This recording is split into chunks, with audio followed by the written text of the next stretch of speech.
আসসালামু আলাইকুম প্রিয় দর্শক। প্রধান উপদেষ্টার প্রেস সচিব মিস্টার শফিকুল আলম অবরুদ্ধ অবস্থায় রয়েছেন খুলনা প্রেস ক্লাবের মধ্যে। ঘন্টা পর ঘন্টা তাকে অবরুদ্ধ করে রেখেছে বৈষম্য বিরোধী ছাত্র আন্দোলনের নেতাকর্মীরা। নিশ্চয়ই আমরা এটিকে সমর্থন করি না, কিন্তু কেন, কি কারণে এগুলো ঘটছে, শফিকুল আলম সাহেবরাই নিশ্চয়ই এর জবাব দিতে বাধ্য। শফিকুল আলম হয়তো বিশেষ কাজে তিনি খুলনা গিয়েছিলেন, জেলা প্রশাসকের সঙ্গে সকালে বৈঠক করেছেন, সেখানে সাংবাদিকদের সঙ্গে মত বিনিময় করেছেন। পরবর্তীতে শনিবার বিকাল 5টার দিকে তিনি স্থানীয় প্রেস ক্লাব পরিদর্শনে যান। সেখানে প্রেস ক্লাবের সামনে বৈষম্য বিরোধী ছাত্র আন্দোলনের নেতা কর্মীরা অবস্থান নেয় এবং এতটাই তারা অবস্থান নেয়, দৃঢ় করে যে প্রেস ক্লাবের ভিতর থেকে কেউ বের হতে পারছিলেন না। আমি যখন এই ভিডিওটা করছি রাত প্রায় 9:15 বাজে, প্রায় 4 ঘন্টা ধরে অবরুদ্ধ অবস্থায় রয়েছেন। যতটুকু আমি এখনো পর্যন্ত শুনেছি, যৌথ বাহিনীর সদস্যরা, সেনা সদস্য সহ যৌথ বাহিনীর সদস্যরা সেখানে পৌঁছেছেন তাকে উদ্ধার করার জন্য, কিন্তু তারপরেও যতদূর শুনেছি তিনি এখনো পর্যন্ত বের হতে পারেননি। এবং কি কারণে এটি ঘটলো, সেই তো মব ভায়োলেন্সের শিকার তিনি হলেন। খুলনাতে বৈষম্য বিরোধী ছাত্র আন্দোলন চলাকালে নাকি ছাত্রদের উপরে গুলি করেছিলেন সুকান্ত নামে একজন এসআই। তাকে আটক করে পুলিশের হাতে সোপর্দ করা হয়, পুলিশ পরবর্তী তাকে ছেড়ে দেয়।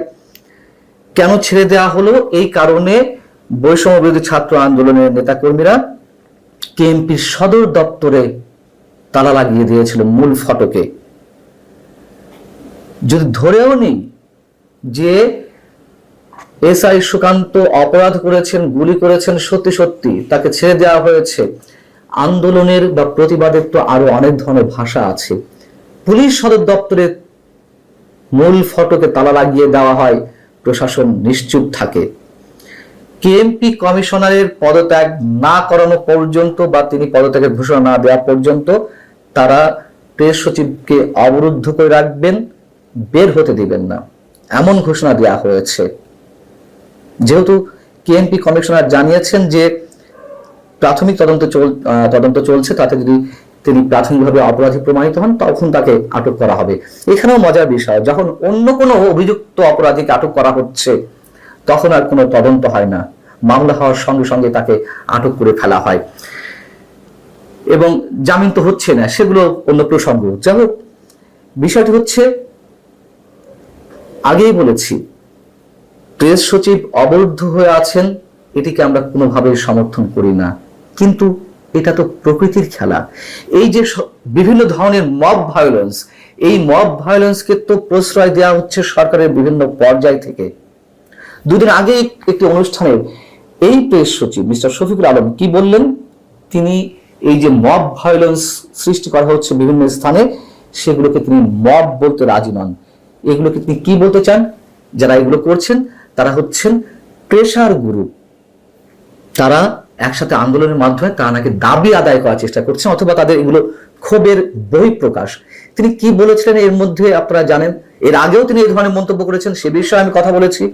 তিনি বলছিলেন যে মব নয়, সম্প্রতি যা ঘটছে সেটি হচ্ছে প্রেসার গ্রুপ, এবং সেটা তৈরি হচ্ছে আগের সাংবাদিকতার, অর্থাৎ আওয়ামী লীগ আমলের 15.5 বছরের যে সাংবাদিকতা চলেছে, সাংবাদিকতার ব্যর্থতার কারণে এইগুলো ঘটছে। এটা কোন ধরনের সংজ্ঞা? তিনি আবার ওই প্রোগ্রামে বলছিলেন গত 15 বছরে এই গ্রুপের ন্যূনতম নাগরিক স্বাধীনতা ছিল না, অর্থাৎ যারা এগুলো করছে তারা ক্ষতিগ্রস্ত হয়েছে বলেই তাদের মধ্যে উদ্বেগ তৈরি হয়েছে। গত বছরের 28 জুলাই কিছু শীর্ষ সাংবাদিক প্রধানমন্ত্রী শেখ হাসিনাকে বলেছিলেন এদের খুন করেন, পুলিশ গুলি করছে না কেন, কেউ তখন প্রতিবাদ করেনি কেন? আচ্ছা, এই কথাগুলো বা তিনি কোথায় পেলেন? আমি আগেও বলেছি, এখনো প্রশ্ন করছি একই প্রসঙ্গে, কেন তিনি এই কথাগুলো বলছেন? এবং তিনি তো প্রশ্রয় দিয়েছেন, এতটাই প্রশ্রয় দিয়েছেন, সেই মব ভায়োলেন্সের শিকার তিনি হয়েছেন।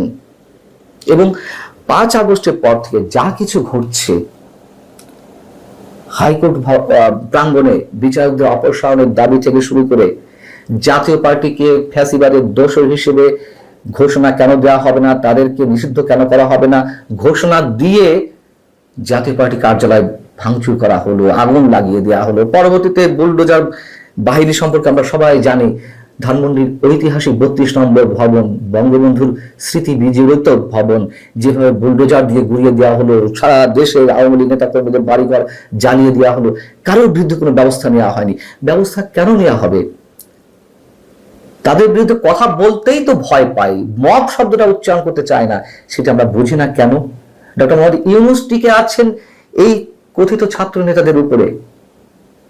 এই ছাত্র নেতারা তো একসময় মানুষের সমীহের পাত্র ছিল, কিন্তু মানুষ আস্তে আস্তে তাদের প্রতি যেভাবে ক্ষুব্ধ হচ্ছে, কিন্তু ডক্টর মোহাম্মদ ইউনূস বা তার প্রশাসনের কারোরই ন্যূনতম কোনো টু শব্দটি উচ্চারণের সাহস নেই।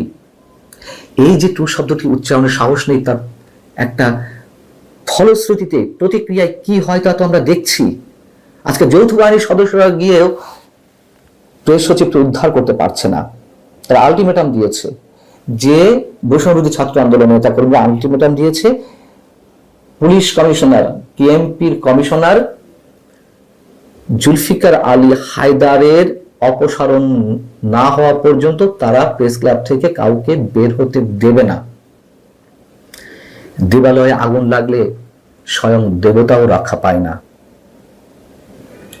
এই মব ভায়োলেন্স যে পরবর্তীতে গিয়ে সরকারের আরো ঊর্ধ্বতন শক্তিশালী কারোর বিরুদ্ধে সংঘটিত হবে না, ডক্টর মোহাম্মদ ইউনূসকেও যে মব ভায়োলেন্স শিকার হয়ে পদত্যাগ করতে হবে না, তার নিশ্চয়তা কি? এটাই প্রকৃতির প্রতিশোধ। খুনি মরে খুন হবে একটা কথা আছে না? আমি পানিতে যতটুকু নামবো ততটুকু আমাকে ভিজতে হবে। আজকে প্রশ্রয় দিয়ে দিয়ে এই সন্ত্রাস সৃষ্টিকারীদেরকে এই অবস্থা আনা হয়েছে। এখন প্রেস সচিব কি বলবেন? এটাও প্রেশার? নিশ্চয়ই বলতে পারেন। সাধ্য তো নেই, সাহস নেই তাদের বিরুদ্ধে কথা বলার। তখন কথা বলতে গেলেই তাকেও পদচ্যুত করা হতে পারে। যেমন নাহিদ ইসলাম পদত্যাগ করলেন, পদত্যাগ করার পরেও তাকে পাশে বসিয়ে সরকারের সিনিয়র সচিব পদমর্যাদার ব্যক্তি এই প্রেস সচিব পাশে নিয়ে সংবাদ সম্মেলন করেন এবং বলেন যে নাহিদের প্রধানমন্ত্রী হওয়ার যোগ্যতা আছে। সরকারি পর্যায়ে একজন কর্তা ব্যক্তি হয়ে কিভাবে আরেকটা রাজনৈতিক দলের নেতা সম্বন্ধে এ ধরনের মন্তব্য করেন? আর এটা নাকি নির্দলীয় সরকার। আমাদের দেখার বাকি রয়েছে অনেক। আমরা এগুলো আশা করি না, আমাদের আকাঙ্ক্ষার মধ্যে রাখতে চায় না, কিন্তু আমাদের দুর্ভাগ্য হয়তো এমন আরো অনেক কিছু দেখা